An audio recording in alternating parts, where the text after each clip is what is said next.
Hallo. Einfach mal nicht dagegen hauen, bitte. Hallo.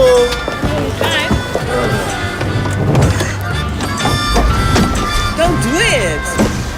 Stopp! Wir hauen doch da gegen die Tür.